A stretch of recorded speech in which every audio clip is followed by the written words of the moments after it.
Bom dia, esse menino, bom dia, dona moça. Hoje nós estamos aqui para continuar o nosso estudo sobre as células e vamos continuar a estudar o sistema de membranas internas da célula. E as grandes estrelas de hoje são o complexo de Golgi e os lisossomos, que são organelas muito importantes na secreção de substâncias das células e na digestão celular. Mas como sempre, vamos ver melhor aqui no slide. Então, primeiro vamos ver o complexo golgiense, que a gente vê representado aqui nessa imagem, é essa organela aqui. Esse complexo golgiense, ele leva esse nome em homenagem à primeira pessoa que descreveu, a quem descobriu essa organela. Então, muitas vezes a gente chama de complexo golgiense, complexo de Golgi, aparato de Golgi, mas é tudo a mesma coisa, tá? É tudo complexo golgiense. Você pode escolher o nome que você achar melhor. Eu prefiro chamar de complexo golgiense porque eu acho mais elegante.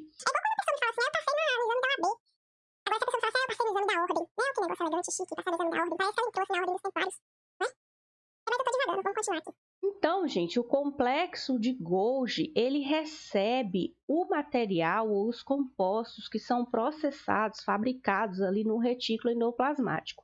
Então, muitas daquelas vesículas que a gente viu lá quando a gente estava estudando o retículo endoplasmático, que saem dessas organelas, podem ir para o complexo golgiense e fundir ali com as paredes desse complexo golgiense. Então, o aparelho de Golgi está lá tranquilo, numa boa, quando de repente ele recebe essas vesículas do retículo endoplasmático e ele vai ter que fazer alguns processos com esse material que vem do retículo endoplasmático. Então, entre as funções, do aparelho de Golgi, ele vai receber, vai classificar, vai fazer a remessa desses compostos e vai fazer até certa manufatura desses compostos. Então, os produtos que vêm lá do retículo endoplasmático, eles vão ser modificados, armazenados e enviados pelo complexo de Golgi. Aqui a gente vê uma fotomicrografia do aparelho golgiense e é interessante a gente observar que nas células que elas têm uma função de secreção, esse aparelho de Golgi ele vai ser especialmente mais extenso. Só que essa aparência do aparelho de Golgi ela varia de acordo com a célula que a gente está falando, mas quase sempre ela vai ser assim essas bolsas membranosas aqui achatadas, como a gente vê também nessa outra imagem aqui. E essas bolsas achatadas a gente chama de cisternas. São cisternas, então, empilhadas, formando o aparelho de Golgi, juntamente com as vesículas delimitadas por membrana. Então, todo esse conjunto aqui é o aparelho golgiense. E esse conjunto aqui, então, das cisternas, a gente chama de pilha de Golgi. Essa aqui é a pilha de Golgi, então.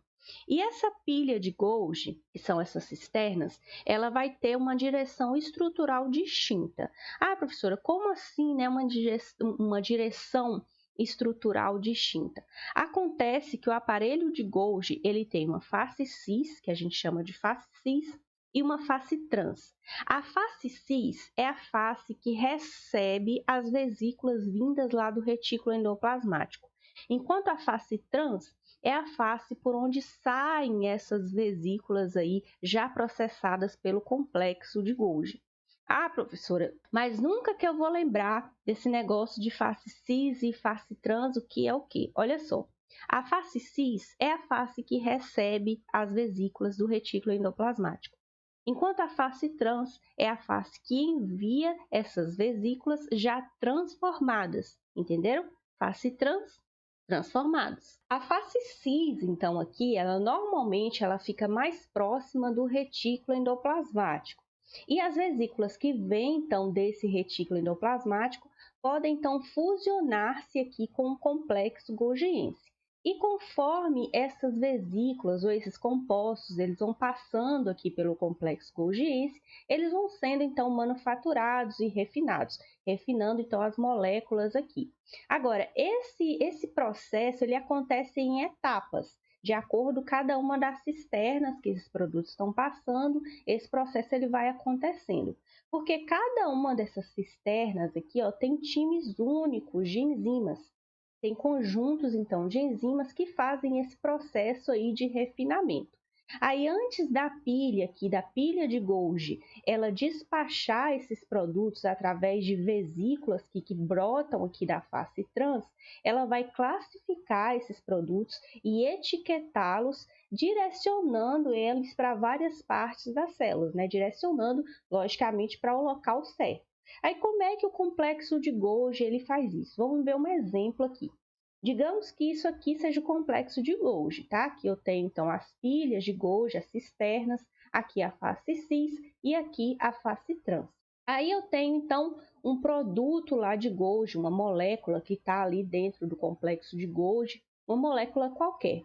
Essa molécula, então, ela vai ser etiquetada pelo complexo de Golgi. E essa etiqueta pode ser, por exemplo, um grupo fosfato, para indicar para onde que essa molécula tem que ir. Então, as enzimas que estão lá em cada uma dessas cisternas, elas vão promover, então, o ligamento desse produto com essa etiqueta, que no nosso exemplo aqui é um grupo fosfato, né? E esse produto, junto com a etiqueta, vai para uma vesícula que vai, então, ser direcionada para o seu local certo, beleza? Só que não é só assim, não é só etiquetando esses produtos que o complexo de Golgi direciona as vesículas para o local certo. Pode ter, então, moléculas na face externa aqui das membranas que vão reconhecer o local onde essa vesícula tem que se ligar. Vão reconhecer, então, o sítio de ancoramento dessa vesícula. Esses sítios de ancoramento podem ser outras organelas ou pode ser a própria membrana plasmática da célula. Então, essa vesícula ela tem essa molécula aqui externa que vai reconhecer para onde que ela tem que ir, qual é o sítio que ela tem que se ligar. Então, assim, o complexo de Golgi consegue distribuir essas vesículas de forma apropriada, através dessas etiquetas e através dessas moléculas externas aqui das membranas das vesículas. Agora, uma coisa que a gente precisa se lembrar é que o complexo de Golgi ele tem dois tipos de secreção. O primeiro dessas secreções é a secreção construtiva, que ocorre de acordo às moléculas elas são fabricadas. Então está aqui representado o complexo de Golgi, fabricou uma molécula tranquilo, foi embora, secretou sem nenhum problema, sem precisar ninguém mandar, ele faz isso aqui, tá? Essa aqui é a secreção construtiva, que acontece em todas as células, elas realizam isso aqui. Só que existe um outro tipo de secreção que é a secreção regulada. Então aqui a gente vê as vesículas contendo aí essas moléculas da secreção regulada e essas moléculas elas só vão ser secretadas pelas células se ocorrer uma sinalização de um agente externo. Então só vai acontecer a exocitose se ocorrer essa sinalização desse agente externo. Que agente externo é esse, professor?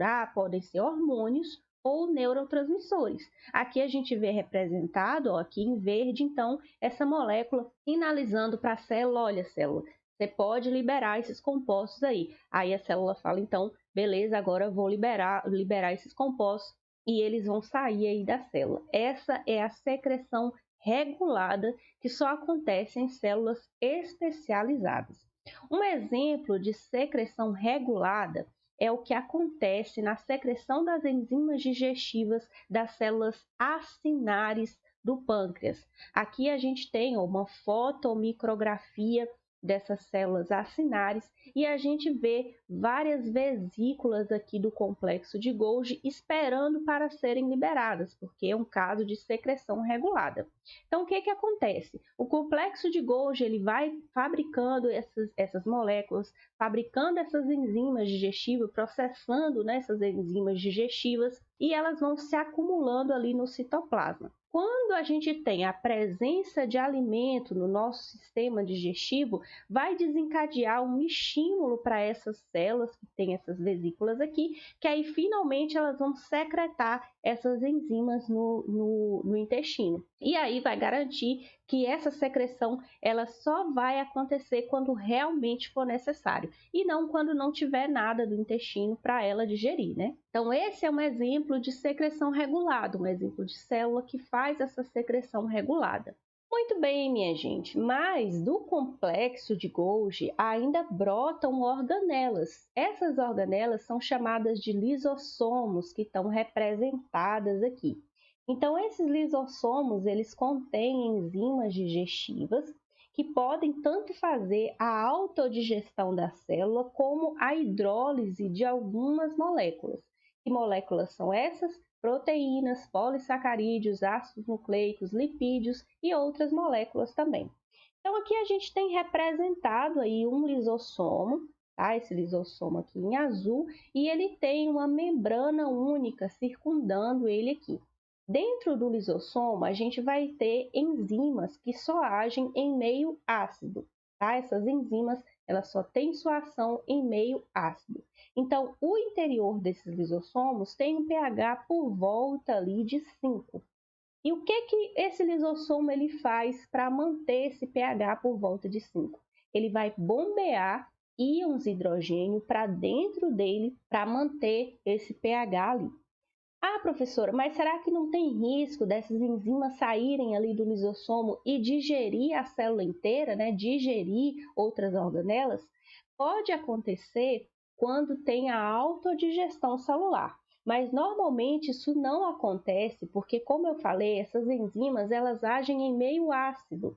E o pH do citosol, ou o pH, né, da célula de uma maneira geral, é por volta de 7. Então, esse citosol está protegido das enzimas dos lisossomos, porque elas não conseguem agir nesse pH aqui por volta de 7, e sim só em um pH por volta de 5. Aí vamos ver um exemplo aqui da ação desses lisossomos. Aqui a gente tem representado um lisossomo primário saindo lá do complexo de Golgi, está vendo aqui o complexo de Golgi, e esse lisossomo primário saindo aqui. E a célula, então, ela está englobando aqui um material a ser digerido e esse material vai ficar num vacúolo alimentar. Tá aqui o vacúolo alimentar. Esse vacúolo alimentar, ele vai fundir-se com o lisossomo primário. Fundiu-se aqui, formou o que a gente chama de lisossomo secundário. E aí as enzimas elas vão agir aqui digerindo o que tem no interior aqui desse lisossomo secundário. E as partículas que elas não são ingeridas, que o lisossomo ele não consegue digerir, elas vão ser secretadas para fora da célula, excretadas, melhor dizendo, né, para fora da célula, em um processo que a gente chama de defecção celular ou plasmocitose. Um outro exemplo de ação dos lisossomos é em relação ao colesterol. Porque normalmente a gente associa o colesterol a uma coisa negativa, né? Só que acontece que o colesterol, no nosso caso, né, de nós animais, ele é muito importante para manter a integridade da membrana celular. Então, o que acontece? Esse colesterol, ele vem para a célula, ele é recebido pela célula junto com proteínas de baixa densidade, que a gente chama de LDL. Então, ele é recebido, esse colesterol é recebido pela célula, protegido por essas lipoproteínas que a gente chama de LDL, ok? E aqui, então, a gente tem representada a célula, que é a membrana plasmática, certo? E aqui o citosol, essa parte aqui vai ser o nosso citosol, e aqui o meio extracelular. Então, a célula ela vai receber esse colesterol ali junto com o LDL, e quem reconhece, quem vê quem é que está querendo entrar na célula, são esses receptores aqui. Então, a captação desse colesterol com o LDL depende desses receptores, que é como se fosse um segurança, para ver se ele pode, se ele não pode entrar na célula, ok? Uma vez que esse segurança, ele reconheceu, né, esse receptor, ele reconheceu que esse LDL com esse colesterol, ele pode entrar na célula, a célula, então, ela vai englobar o colesterol junto com o LDL. Englobou aqui, então, esse conteúdo aqui vai se fundir com lisossomos primários, que contém as enzimas digestivas aqui representadas nessas bolinhas coloridas aqui. Então, esse lisossomo primário vai se fundir, então, com esse vacúolo aqui, ou essa vesícula, onde está o LDL mais o colesterol, formando, então, o lisossomo secundário, que é um vacúolo um pouco maior, onde vai ocorrer a digestão, onde as enzimas digestivas elas vão agir. Aí, então, uma vez que essas enzimas agiram ali, digeriram, separaram o colesterol do LDL, o colesterol livre aqui, ó, ele vai ser liberado no citosol, onde ele pode ser usado pela célula. Agora, talvez vocês possam estar se perguntando como é que as enzimas que estão nos lisossomos não digerem o próprio lisossomo, né? Não digerem a membrana que circunda esse lisossomo.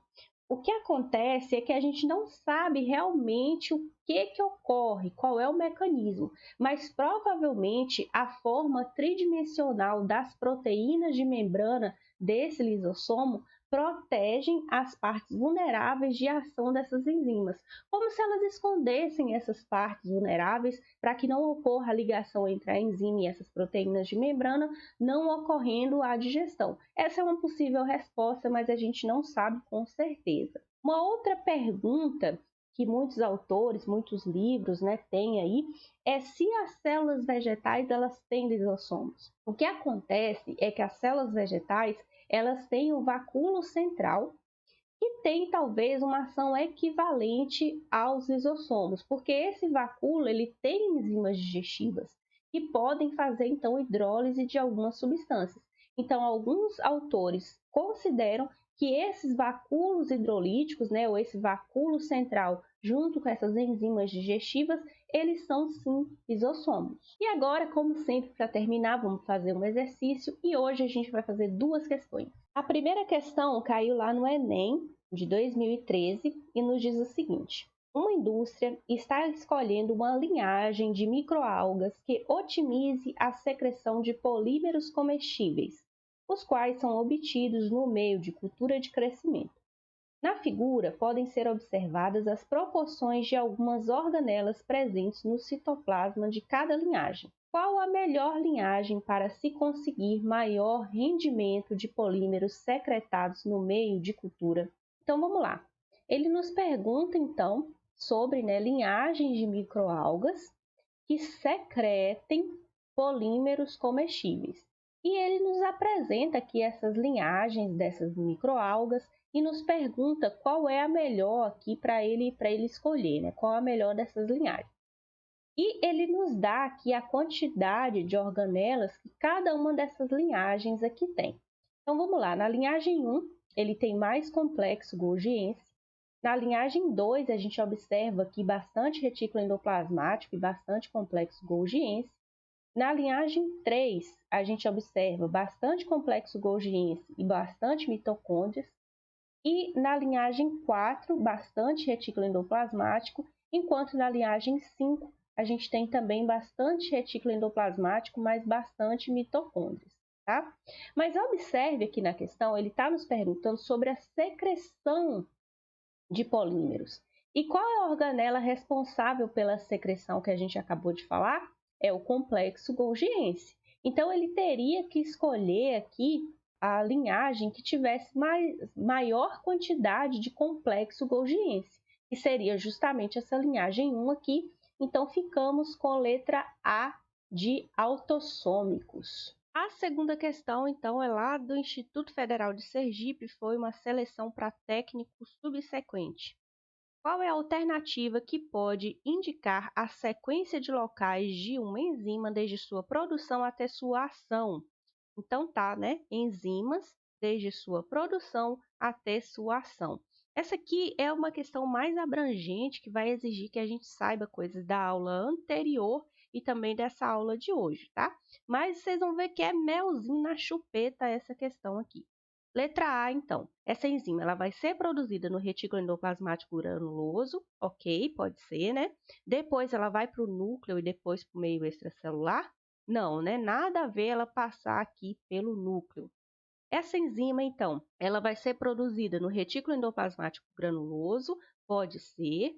Depois ela passa pelo complexo golgiense, pode ser também, né, que a gente viu que lá no complexo golgiense ela vai ser modificada, e depois para o meio extracelular, pode ser também. Mas vamos ver as outras para ver como é que tá. Letra C, ela vai ser produzida no retículo endoplasmático não granuloso. Gente, o retículo endoplasmático não granuloso é o liso, tá? O retículo endoplasmático liso produz enzimas? Não. Então, essa aqui já não pode ser. Ela vai ser produzida no complexo golgiense, vai passar pelo retículo endoplasmático não granuloso e depois vai para o meio extracelular? Também não, né? No caso aqui, tá totalmente errado, porque o não granuloso, o liso não tem nada a ver, e o complexo golgiense primeiro também não. Gente, observem que aqui, no caso, esse examinador aqui, ele colocou retículo endoplasmático não granuloso. Cuidado com isso, hein? A gente não lê rápido e achar que é retículo endoplasmático granuloso, não vê esse não aqui. Então, ficamos com a letra B de briófitas. Então é isso, gente. Essa foi a nossa aula de hoje. Eu espero que vocês tenham gostado. Eu espero que tenha ajudado vocês. Se tiver alguma dúvida, alguma questão, alguma sugestão, deixe aqui nos comentários que eu vou tentar responder o mais breve possível. E até a próxima!